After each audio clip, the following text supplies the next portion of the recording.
Guys, जब भी अर्थ shake करती है यानी कि धरती हिलती है तो उसे अर्थक्वेक कहा जाता है। आपको तो ये बात पता ही होगी। और हमारे साइंटिस्ट लोगों ने हमारी अर्थ पे बहुत जगह पे अर्थक्वेक्स को रिकॉर्ड भी किया है।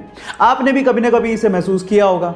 लेकिन सवाल ये है कि अगर हमारी अर्थ प्लेनेट को छोड़ दें तो इसके अलावा अगर किसी और प्लेनेट पे ऐसे ही वाइब्रेशंस महसूस किए जाएं तो क्या उसे भी अर्थक्वेक ही कहेंगे? नहीं। आपकी जानकारी के लिए मैं आपको बता दूं कि नासा ने पहली बार, इतिहास में पहली बार 6 अप्रैल 2019 को ऐसे ही वाइब्रेशंस मार्स के सरफेस पे रिकॉर्ड किए थे, जिसे मार्स क्विक का नाम दिया गया था। है ना अमेजिंग फैक्ट? क्या आप इसके पहले तक फैक्ट आपसे सवाल पूछूं कि हमारे सोलर सिस्टम का यानी कि हमारे सौर मंडल का सबसे हॉटेस्ट प्लैनेट कौन सा है, तो आप लोग क्या जवाब देंगे? मे बी आप में से बहुत सारे लोग बोलेंगे कि सन के पास जो प्लैनेट होगा वही सबसे हॉटेस्ट होगा, यानी कि ज्यादातर लोग मर्क्यूरी यानी कि बुध ग्रह का नाम लेते हैं। लेकिन यह आंसर बिल्कुल गलत है। मैं आपकी जानकारी के लिए आपको बता दूं कि हमारे सोलर सिस्टम का सबसे हॉटेस्ट प्लैनेट मर्क्यूरी नहीं है बल्कि वीनस यानी कि शुक्र ग्रह है। आपकी जानकारी के लिए एक और चीज बता दूं कि बुध ग्रह का यानी कि मर्क्यूरी का maximum temperature 450 degree Celsius record किया गया है, जबकि वीनस का 470 डिग्री सेल्सियस रिकॉर्ड किया गया है। और वहां पर टेंपरेचर इसीलिए ज्यादा है क्योंकि वहां पर ग्रीन हाउस गैसेस यानी CO2 की मात्रा बहुत ज्यादा है। इसी वजह से वो हॉटेस्ट प्लैनेट के पास तो एक ही चांद यानी कि मून है, ये तो आपको पता है। लेकिन अगर मैं आपसे सवाल पूछूं कि ऐसा कौन सा प्लैनेट है जिसके पास सबसे ज्यादा चांद है यानी कि मून है, तो आप क्या कहेंगे? शायद आप लोग जुपिटर का नाम लें, जिसके पास अभी तक 79 मून डिस्कवर हुए हैं।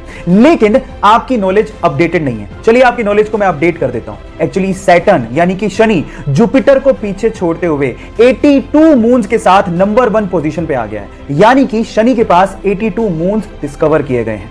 क्या इसके पहले तक इफेक्ट आप जानते थे? और अगर नहीं जानते थे तो चैट सेक्शन में लिखना मत भूलिएगा। हमारे सोलर सिस्टम के प्लैनेट्स को बड़े ध्यान से देखा है तो आपने जुपिटर के ऊपर ये लाल धब्बा जरूर देखा होगा। पर मेरा सवाल यह है कि आखिर ये लाल धब्बा है क्या?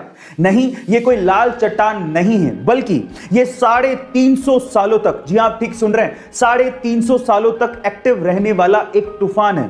और इस तूफान का साइज इतना बड़ा है कि इसमें हमारी धरती तक पूरी की पूरी समा सकती है। गाइस, ये ह्यूमंस की जानकारी के हिसाब से अब तक का सबसे लंबा एक्टिव रहने वाला तूफान है। अर्थ पर 1994 में हैरिकेन जोन्स नामक एक तूफान आया था, जो कि मात्र 31 दिनों तक ही एक्टिव था, जबकि यह तूफान 350 सालों से जुपिटर के ऊपर एक्टिव है। गाइस, आपको ये फैक्ट जान के कैसा लगा? चैट सेक्शन में जरूर लिखेगा। और ऐसे अमेजिंग वीडियोस के लिए YouTube पे हमारे चैनल को सब्सक्राइब। प्लैनेट के पास तो एक ही चांद यानी कि मून है, ये तो आपको पता है। लेकिन अगर मैं आपसे सवाल पूछूं कि ऐसा कौन सा प्लैनेट है जिसके पास सबसे ज्यादा चांद है यानी कि मून है, तो आप क्या कहेंगे? शायद आप लोग जुपिटर का नाम लें, जिसके पास अभी तक 79 मून डिस्कवर हुए हैं। लेकिन आपकी नॉलेज अपडेटेड नहीं है। चलिए आपकी नॉलेज को मैं अपडेट कर देता हूं। एक्चुअली सैटर्न यानी कि शनि जुपिटर को पीछे छोड़ते हुए 82 मून्स के साथ नंबर 1 पोजीशन पे आ गया है, यानी कि शनि के पास 82 मून्स डिस्कवर किए गए हैं।